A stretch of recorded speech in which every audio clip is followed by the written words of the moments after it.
All.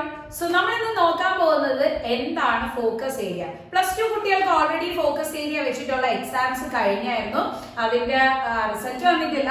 പക്ഷെ ഇനി next വരാൻ പോകുന്നത് പ്ലസ് വൺ സ്റ്റുഡൻസിനാണ്. പ്ലസ് വൺ സ്റ്റുഡൻസിന്റെ അടുത്ത് ആദ്യം അവർക്ക് ഒരു ഐഡിയ കിട്ടിയെന്ന് പറഞ്ഞു കഴിഞ്ഞാൽ എക്സാംസ് ക്യാൻസൽ ചെയ്യും. പിന്നെ അവർക്ക് ഗവൺമെന്റ് എക്സാം ഡേറ്റ് അനൗൺസ് ചെയ്തു. അതിനുശേഷം നമ്മുടെ ഫോക്കസ് ഏരിയ വന്നു, അൺഒഫീഷ്യലായിട്ട് വന്നു, പിന്നെ ഒഫീഷ്യലി വന്നു. ആകെ കൺഫ്യൂസ്ഡ് അടിച്ചിരിക്കുകയാണ് കുട്ടികളൊക്കെ. സോ എല്ലാവരും ഭയങ്കര ടെൻഷനാണ്. പ്ലസ് വൺ പഠിക്കണോ പ്ലസ് ടു പഠിക്കണോ ആകെ കൺഫ്യൂഷൻ അടിച്ചിരിക്കുകയാണ്. സോ അതിന്റെ എല്ലാ ഡീറ്റെയിൽസും ഞാൻ പറഞ്ഞുതരാം, നമുക്ക് എന്തൊക്കെയാണ് പഠിക്കേണ്ടത്. സോ ഓൾറെഡി നിങ്ങൾ ഒരു വർഷം പഠിച്ചേല, അപ്പൊ ഈസി ആയിട്ട് നമുക്ക് കുഴപ്പമില്ലാതെ എഴുതാൻ പറ്റും. ആ ഒരു കോൺഫിഡൻസ് എടുക്കുക. ഞാൻ ഒരു വർഷം പഠിച്ചാണ്. സോ പ്ലസ് ടുവിന്റെ പ്രിപ്പറേഷന് കൂടെ ചെറിയൊരു ടൈം, ഒരു 2 മണിക്കൂർ സമയം ഒന്ന് സ്പെൻഡ് ചെയ്ത് കഴിഞ്ഞാൽ നമുക്ക് ഈസി ആയിട്ട് പഠിക്കാൻ പറ്റും. അപ്പൊ നിങ്ങൾ ഒരു ടൈം ഷെഡ്യൂൾ എടുക്കുക, പിന്നെ ഒരു ടൈം ടേബിൾ സെറ്റ് ചെയ്തെടുക്കുക. ഓരോ ദിവസം ഓരോ സബ്ജക്ട്സിനും കൊടുക്കുക. ഓരോ ദിവസം ഇത്ര 2 മണിക്കൂർ നമ്മുടെ പ്ലസ് വൺ ചാപ്റ്റേഴ്സിന് വേണ്ടി സ്പെൻഡ് ചെയ്യുക. അപ്പോഴത്തേക്ക് നമ്മൾ സെപ്റ്റംബർ ആവുമ്പോഴത്തേക്കും, സെപ്റ്റംബറിലല്ലേ എക്സാം അനൗൺസ് ചെയ്തേക്കുന്നത്, സെപ്റ്റംബർ ഒരു ഓഗസ്റ്റ് ഒക്കെ ആവുമ്പോഴത്തേക്കും നിങ്ങൾ കുറച്ചുകൂടെ ടൈം കൂട്ടി എടുത്തിട്ട് ആ സമയം കൂടുതലായിട്ട് പ്രിപ്പയർ ചെയ്യാം. പിന്നെ ഒരു മാസം നമുക്ക് എന്താണ് ഫുൾ ഇതിന് വേണ്ടി തന്നെ, പ്ലസ് വണ്ണിന് വേണ്ടി തന്നെ ഫുൾ സ്പെൻഡ് ചെയ്യുമ്പോഴത്തേക്ക് അടിപൊളി അല്ലെങ്കിൽ A+ മാർക്ക് തന്നെ സ്കോർ ചെയ്യാൻ പറ്റും. സോ എന്താണ് ഫോക്കസ് ഏരിയ എന്ന് ആദ്യം നമുക്ക് നോക്കാം. സോ നമ്മുടെ ഒഫീഷ്യൽ DHSC kerala.gov.in എന്ന് പറഞ്ഞ വെബ്സൈറ്റിൽ കയറുക, gov.in. സോ ആ ഒരു വെബ്സൈറ്റിൽ കയറുന്ന സമയത്ത് നിങ്ങൾക്ക് ഒഫീഷ്യൽ ആയിട്ടുള്ള ഫോക്കസ് ഏരിയ കിട്ടും. അത് എവിടെയാണെന്ന് നോക്കാം. സോ ഇതിന്റെ അകത്ത് നോട്ടിഫിക്കേഷൻ എന്ന് പറഞ്ഞ ഒരു ഓപ്ഷൻ ഉണ്ട്. നോട്ടിഫിക്കേഷന്റെ അകത്ത് നമ്മൾ കയറുമ്പോഴത്തേക്കും ഒത്തിരി ഡീറ്റെയിൽസ് വരുന്നുണ്ട്. പക്ഷെ നിങ്ങൾക്ക് ആകെ കൺഫ്യൂഷൻ ആയിട്ട് ഇതിൽ ഏതാണ് ഫോക്കസ് ഏരിയ. ഇതില് DGEHSC ഈ ഒരു ഓപ്ഷൻ ക്ലിക്ക് ചെയ്യുക. ഈ ഒരു ഓപ്ഷൻ ക്ലിക്ക് ചെയ്യുന്ന സമയത്ത് നമുക്കൊരു ഫയൽ ഡൗൺലോഡ് ആയി വരും. ആ ഫയലിലാണ് നമ്മുടെ ഫോക്കസ് ഏരിയ ഉള്ളത്. സോ നമ്മളുടെ എവിടെ നിന്നാണ് ഫോക്കസ് ഏരിയ ഒഫീഷ്യലി കിട്ടുന്നതെന്ന് മനസ്സിലായല്ലോ. നമുക്ക് അൺഒഫീഷ്യലി ആയിട്ട് വന്നതിന് ഏകദേശം സിമിലർ ആയിട്ടുള്ള കണ്ടന്റ് തന്നെയാണ് നമ്മളുടെ ഒഫീഷ്യലി ഡിക്ലെയർ ചെയ്തിട്ടുള്ളത്.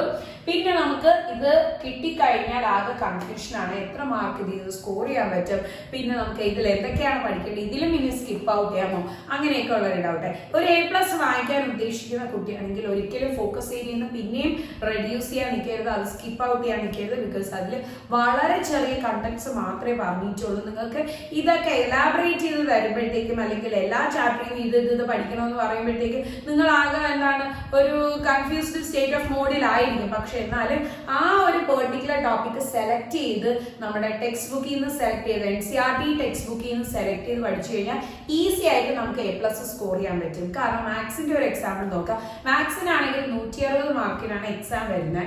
അത് 160 മാർക്കിന്റെ ക്വസ്റ്റ്യൻസ് ആണ്. പക്ഷെ എക്സാം എത്രയാണ്? 80 മാർക്കിനാണ്. സോ 160 ക്വസ്റ്റ്യൻസ്, പക്ഷേ 160 മാർക്കിന്റെ ക്വസ്റ്റ്യൻസ്, പക്ഷേ 80 മാർക്സ് ആണ് നമുക്ക് സ്കോർ ചെയ്യാൻ പറ്റുന്നത്. Maximum mark 80 mark. അപ്പൊ ഇതിലുള്ള മാക്സിമം ക്വസ്റ്റ്യൻസ്, അതായത് 70 മുതൽ 80% വരെയുള്ള ക്വസ്റ്റ്യൻസ് എല്ലാം നമ്മുടെ ഫോക്കസ് ഏരിയ ബേസ് ചെയ്തിട്ടുള്ളതായിരിക്കും. അപ്പൊ അതിൽ നമുക്കൊരു 160 മാർക്സിനുള്ള ക്വസ്റ്റ്യൻസ് ആണെങ്കിൽ 120 ഉറപ്പായിട്ട് വാങ്ങിക്കാൻ പറ്റും. അതായത് നമുക്ക് എത്ര മതി? 80 മാർക്ക് വരെ. സോ അതിൽ നമുക്ക് 80 മാർക്ക് എടുക്കാൻ പറ്റൂലേ? ഈസി ആയിട്ട് നമുക്ക് എന്ത് ചെയ്യാൻ പറ്റും? എല്ലാ സബ്ജക്റ്റിനും A+ വാങ്ങിക്കാൻ പറ്റും. അപ്പൊ എല്ലാവരും വിചാരിക്കും ഈ വർഷം നമുക്ക് എല്ലാത്തിനും A+ വാങ്ങിക്കാം. അതിനുവേണ്ടി നിങ്ങൾ ചുമ്മാ ഇരുന്നാൽ പോലെ പ്രിപ്പയർ ചെയ്യാം. ഓക്കെ, സോ ഫോക്കസ് ഏരിയ നോക്കിയിട്ട് പ്രിപ്പറേഷൻ തുടങ്ങാം. ഫോക്കസ് ഏരിയയിലെ വീഡിയോ ലെസൺസ് നമ്മൾ ഇടുന്നുണ്ട് നമ്മുടെ ചാനലിൽ. സോ ആ ലെസൺസ് എല്ലാം പഠിക്കുക. അതിൽ നിന്ന് മാത്രമേ വരത്തുള്ളൂ ക്വസ്റ്റ്യൻസ് എന്ന് നമുക്ക് ഉറപ്പായിട്ട് പറയാൻ പറ്റില്ല.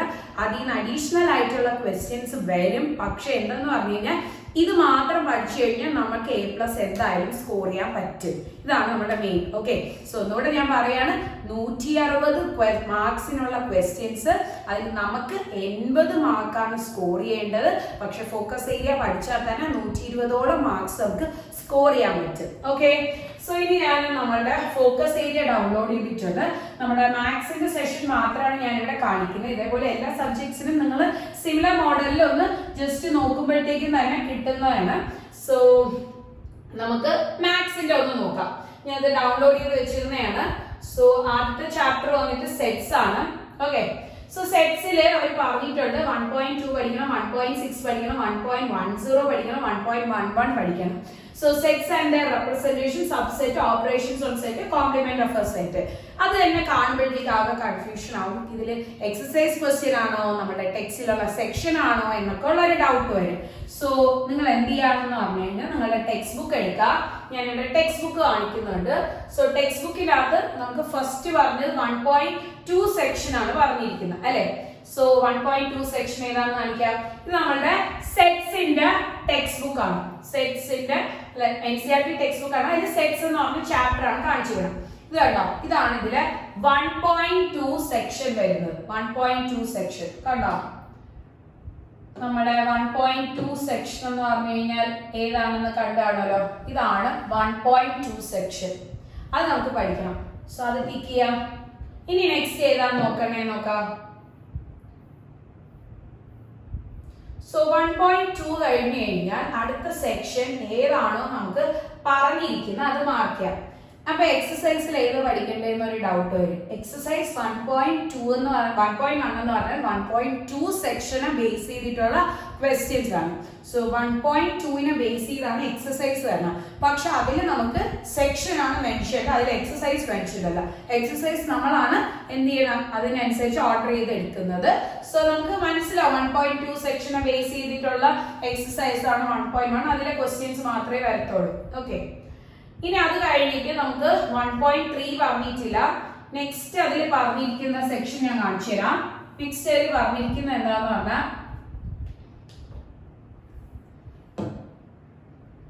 1.6 ഉണ്ട്, പിന്നെ 1.10 ഉണ്ട്. സോ നമുക്ക് നോക്കാം. 1.6 1.10 ആണ് നോക്കുന്നത്. ഇത് 1.5 ആണ്, അതില്ല. നെക്സ്റ്റ് 1.2 എക്സസൈസ് ആ സെക്ഷൻസിനെ ബേസ് ചെയ്തായിരിക്കും. സോ അത് വരത്തില്ല.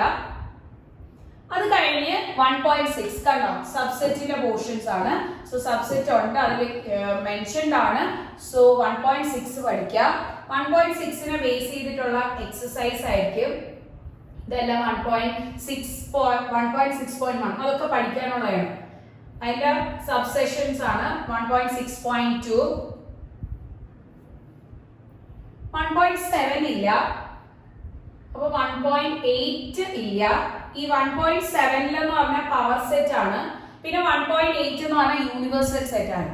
സോ ഇത് രണ്ടും ബേസ് ചെയ്തിട്ടുള്ള ക്വസ്റ്റ്യൻ ഈ 1.3യുടെ അകത്ത് വരും. അത് രണ്ടും പഠിക്കേണ്ട. യൂണിവേഴ്സൽ സെറ്റും പവർ സെറ്റ് ബേസ് ചെയ്തിട്ടുള്ള ക്വസ്റ്റ്യൻ പഠിക്കേണ്ട. പക്ഷെ അതിൽ ബാക്കിയുള്ള ക്വസ്റ്റ്യൻസ് നമുക്ക് നോക്കണം. അതായത് ഈ ഒരു സെക്ഷൻ ബേസ് ചെയ്ത് വരുമ്പോഴത്തേക്ക് നമ്മൾ സബ്സെറ്റിന്റെ ക്വസ്റ്റ്യൻസ് ഇതിലുണ്ട്. സോ സബ്സെറ്റിന്റെ ക്വസ്റ്റ്യൻസ് ആണ് ഇതൊക്കെ. അതൊക്കെ പഠിക്കുക, സബ്സെറ്റിന്റെ ക്വസ്റ്റ്യൻസ് പഠിക്കുക. പക്ഷെ നമ്മളെ പവർ സെറ്റിന്റെയും യൂണിവേഴ്സൽ സെറ്റിന്റെയും ക്വസ്റ്റ്യൻസ് ലാസ്റ്റ് ആയിട്ടുണ്ട്, അത് പഠിക്കേണ്ട ആവശ്യമില്ല.